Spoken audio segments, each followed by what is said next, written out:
On ne crée pas une entreprise parce qu'on est au chômage. On ne crée pas une entreprise parce qu'on n'a rien à faire dans notre vie. On ne crée pas une entreprise parce que notre patron nous crie dessus au boulot. On ne se lance pas dans l'entrepreneuriat parce que nous voulons être indépendants, parce que nous voulons être libres, parce que nous voulons devenir riches. Ce sont les mauvaises bases.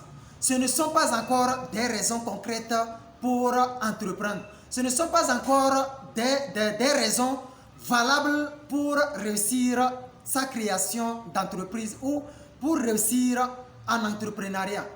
On crée une entreprise parce qu'on a détecté quelque chose qui ne va pas dans la société et que nous voulons résoudre ce problème.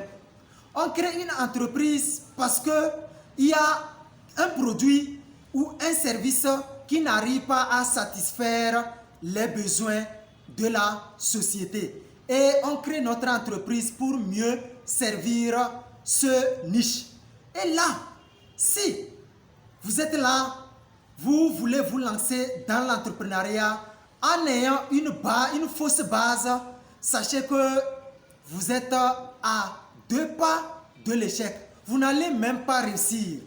Et là, si vous voulez vous lancer dans l'entrepreneuriat et que vous n'avez pas une raison valable, vous n'avez pas détecté un problème et que vous voulez vous lancer dans l'entrepreneuriat sans trouver votre pourquoi, sachez que vous êtes en train de copier quelqu'un d'autre. Et copier quelqu'un d'autre, ce qui veut dire que échouer tôt ou tard. Tôt ou tard, vous allez sortir dans le monde des affaires. Et là, pour pouvoir réussir, il faut quitter d'une bonne base solide.